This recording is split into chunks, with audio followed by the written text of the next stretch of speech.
The following announcement has been paid for by Torah Studios.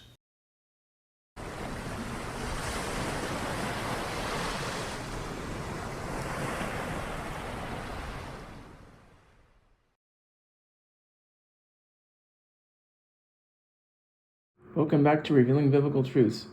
In today's video, we will be going through the book of 2 Samuel, chapters 6 through 10.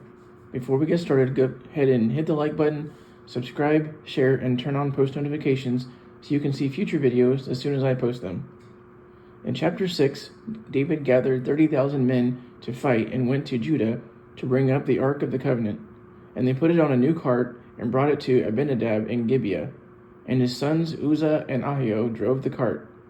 And David and Israel played on all sorts of instruments to worship Yah, even harps, timbrels, and cymbals.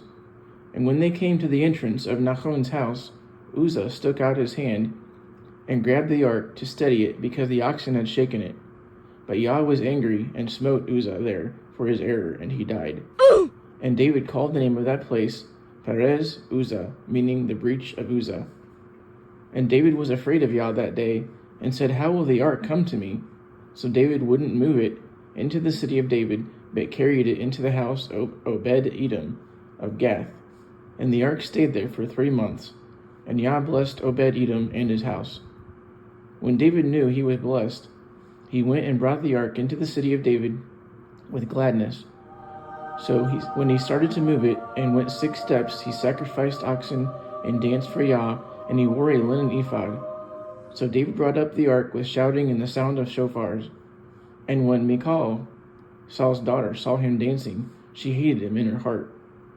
And they set the ark in the tabernacle David made for it, and he offered burnt offerings and peace offerings, then blessed the people in his name. And he gave the whole multitude a cake of bread and meat and wine, and they all went back to their homes. When David came home, Michal met him and said, "How glorious were you today, who uncovered yourself in the midst of all your handmaids and were shameless."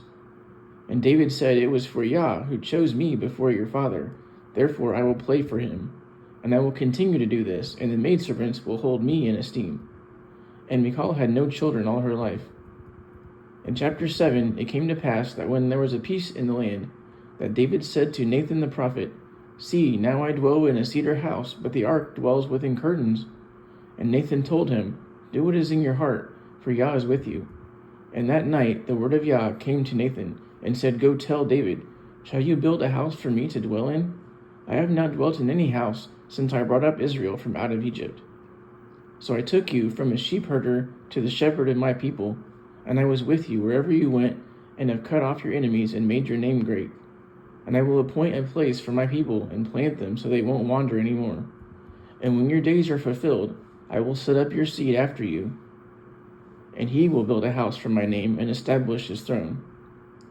And if he commit sin, I will chasten him, but my mercy will not depart from him, and your throne and kingdom will be established forever before you." Then David went in and sat before Yah near the ark, and said, "Who am I, that you have brought me here?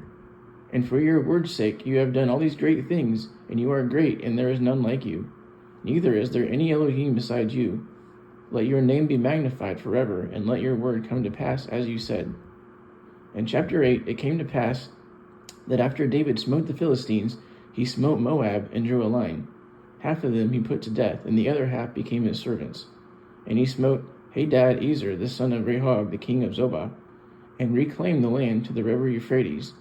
He took from him 1,000 chariots, 700 horsemen, and 20,000 footmen. And when the Syrians came to help Hadad-ezer, David slew 22,000 of them also. And the Syrians became servants of him as well, and brought gifts. And he took a lot of gold and brass. And when Toi, the king of Hamath, heard it, he sent his son Joram to the king, and saluted and blessed him, because he was at war with Hadad-ezer. And David dedicated all the silver and gold to Yah, and Edom also became his servants. And Joab was the captain of the host, Jehoshaphat was the scribe, Zadok and Ahimelech were the priests, and Sariah was a scribe.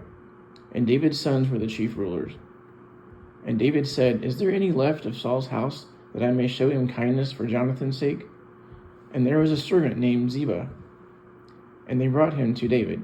And Ziba said, Jonathan has a son, but his feet were lame. So David sent and fetched him out and called him, and his name was Mephibosheth. And he came and bowed to David. And David said, Do not fear, for I will show you kindness for your father's sake, and restore the land to your father, and you will eat at my table from now on. And the son bowed and said, Why are you being so nice to me, being the dead dog that I am? And David called to Ziba and told him everything he told Mephibosheth. And he said he had a young son named Micah. So he dwelt in Jerusalem and ate at the king's table. After this, the king of Ammon died, and his son Hanun reigned afterwards. And David said, I will show kindness to Hanun. And the princes of Ammon said to Hanun, Why is David honoring your father, instead of spying out the city to overthrow it? And Hanun took David's servants, and shaved off half their beards, and cut off half their clothes, and sent them away. And when they told it to David, he said, Wait at Jericho until your beards grow back, and then return. And when Ammon saw David wasn't happy, they hired 20,000 Syrians, and King Maacah 1,000 men, and Ishtob 12,000 men to fight David. And he sent Joab and the mighty men out, and Joab sent other men to Abishai his brother to array against them. So they came out, but the Syrians fled, and Ammon also fled, so Joab returned. So Hadarezer brought the Syrians to Helam.